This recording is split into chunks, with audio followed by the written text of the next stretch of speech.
Yes, good afternoon, everyone. So happy to be here, so happy to see so many people interested in zoo history, a field that I always thought only encompassed the 6 people I was regularly emailing with. So this is amazing. Hey, good to see you. My contribution today will examine the name and fame of several animal celebrities, all zoo-housed hippos that have achieved zoological stardom in their own right and eras, starting with Obaysch, the famous hippo here at London Zoo, and ending up with famous hippos from the history of my workplace, ARTIS Amsterdam Royal Zoo. Hoping to shed light on the construction of animal identities, prove that animals go viral in all eras, also before TikTok, and what animal celebrities teach us, or whether they teach us, about their species.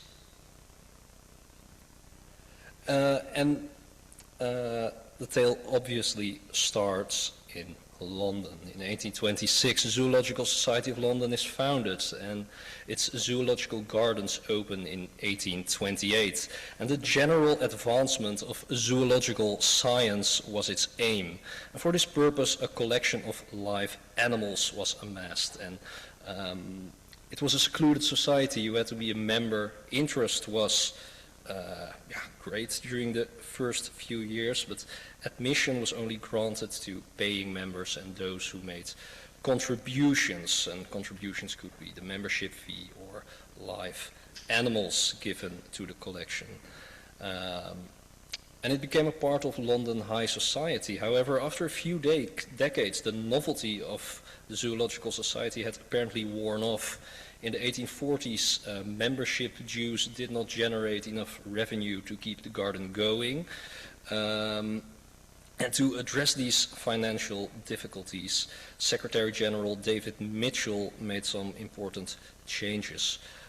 The garden became opened to non-paying members. So it became a public space for all of London who were interested and who could afford it. But also he gave free access to journalists. And I think this is very important, because this is the start of the zoo as a public narrative space in the media, very much relating to the brilliant talk by Max earlier. The zoo becomes a place of information, stories and imagination for people who aren't even in the zoo. It builds a reputation. And a third important point that David Mitchell undertakes is that he starts to acquire more novel animals. He wants to have a lot of firsts, species that haven't been displayed at London Zoo before. And this brings us to 1850, when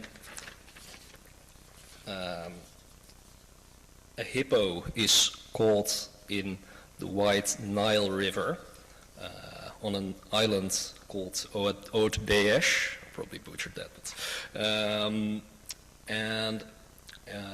it was a request from C.A. Murray, British Consul General in Cairo, to Abbas Pasha, the Viceroy of Egypt. Murray had requested the Viceroy a hippo in hope of obtaining it for the Society's collection, and Abbas Pasha's party of 10 Nubian soldiers was successful, and they acquired a hippo calf. That must have gone as this illustration in the Sportsman Gazette shows, so killing adult hippo and taking the calf. The calf was transported on a steamboat, the SS Ripon, to London. On that voyage, the calf was accompanied by dairy cows that provided it with milk. When I did research in the Zoological Society of London's Library and Archive, I found a small note in Arab which described the construction of, well, what was translated as a bathtub. So probably it had some sort of basin aboard that ship as well. Very interesting. During the voyage to London, the Times regularly reports on the progress of the journey. So even before the animal arrives in London, anticipation is built up among the public, ramped up, and the successful arrival of the hippo in London earns Murray the title Hippopotamus Murray, and this comic appears in Punch, the satirical magazine,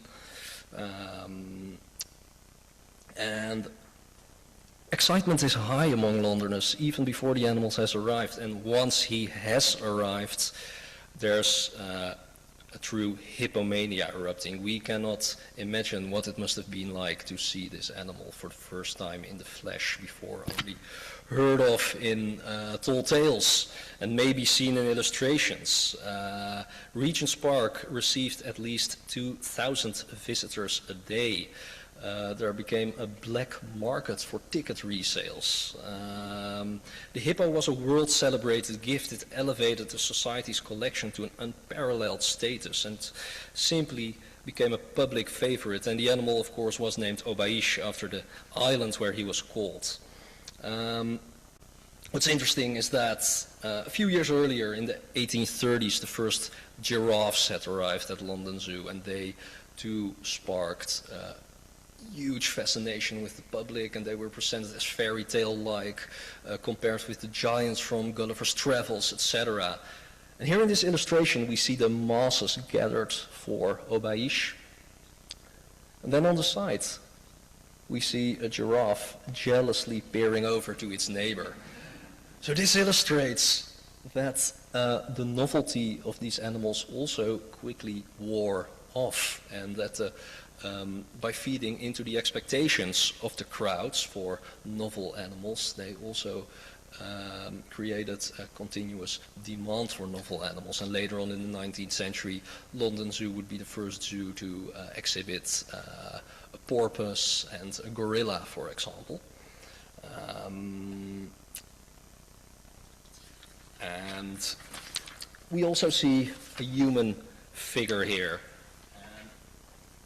He is not at the center of my talk, but we can't talk about Obaysch without mentioning Hamed Safi Kanana, a man probably from sub-Saharan Africa who accompanied the calf during the journey from Egypt and cared for him. And upon arrival in 1850, Hamed stayed in the garden to watch over Obaysch, and the two had a very special bond. Hamed slept in its stable, encouraged the animal to swim, and they were always depicted together.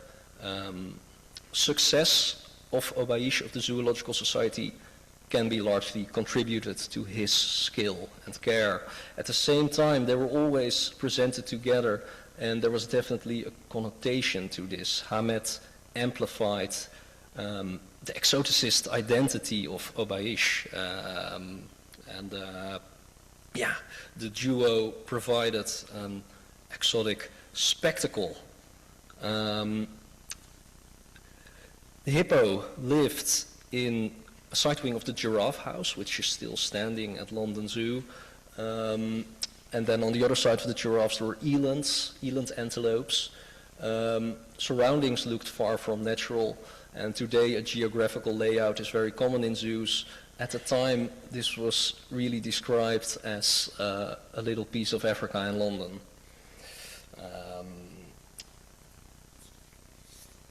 And yes, many know this, of course, the hippopotamus polka, even a musical piece was composed.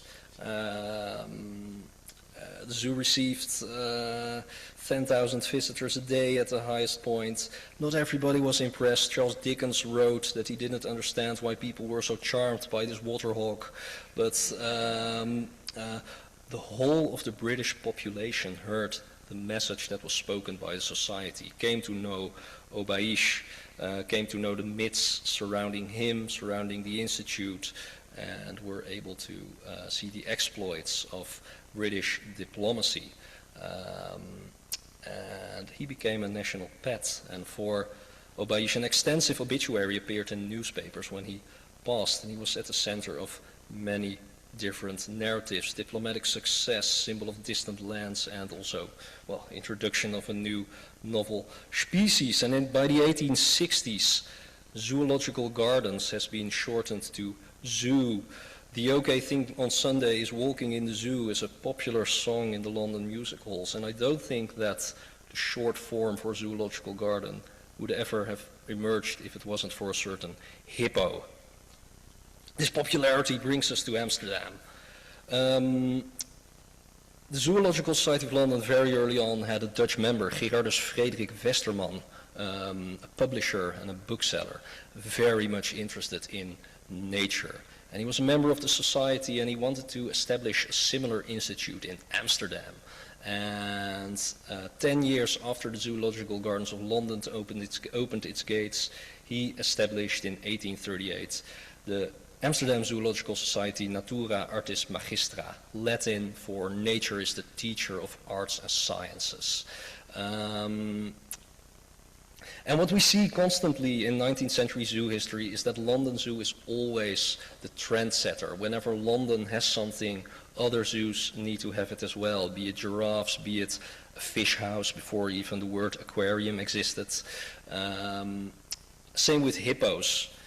Word of Obaysch spreads, and 10 years after Obaysch arrived in London, we have the first hippos in Amsterdam called Herman and Betsy. Herman and Betsy were acquired from German animal dealer Lorenzo Casanova, not making this up. And to acquire these hippos, ARTIS outbid the Austrian emperor himself. This was the biggest, most costly acquisition in its history, but they were a true hit upon arrival. They too became, they too achieved animal stardom. What's interesting is how they were presented. This is an illustration from the ARTIS annual report of the first year that the hippos were there, 1860. Lengthy description about the biology of the species, also a very lengthy description on how to best hunt and kill them.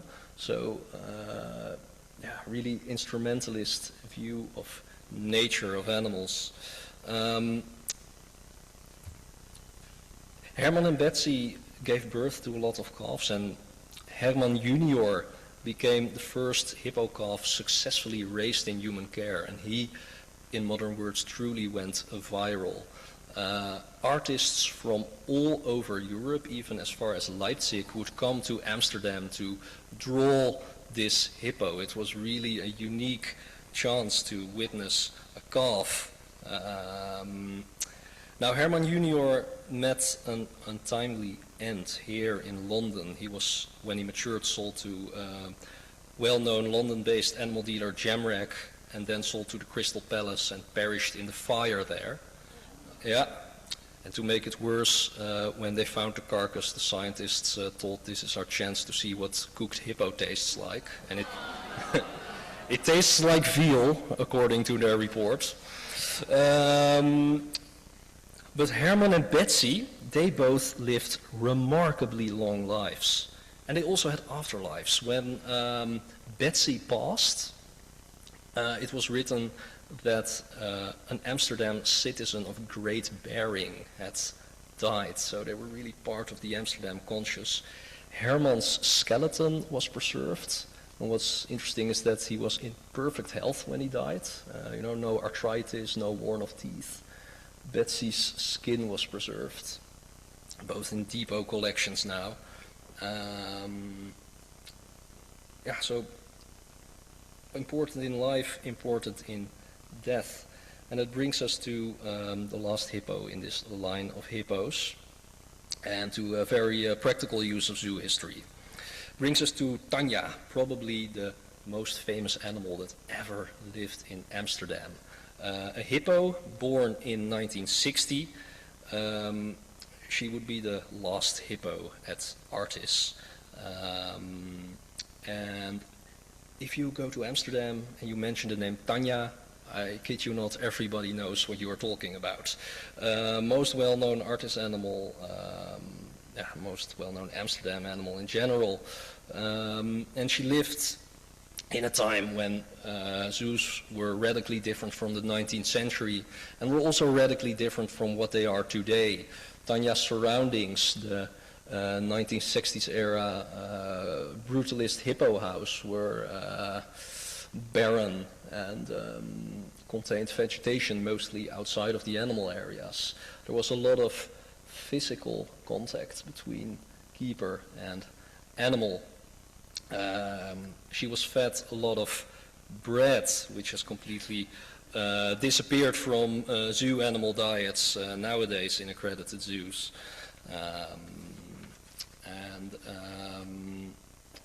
She was also one of the animals that could be fed during children's parties, and I did this myself with nearly fatal consequence when I threw an apple down her windpipe. She survived. And the way this animal was presented to the public was also a world of difference from the situation today, because her birthday was celebrated in grand style annually with decorations around the exhibit, a vegetable cake, earlier today we talked about media, and Tanja often featured in media as well. The Amsterdam broadcast channel always came to ARTIS on her birthday. Basically, she was treated as a pet, or maybe even as a fellow non-human Amsterdam citizen, giving it a name, celebrating birthdays and all. We'll never know if she was healthy and happy.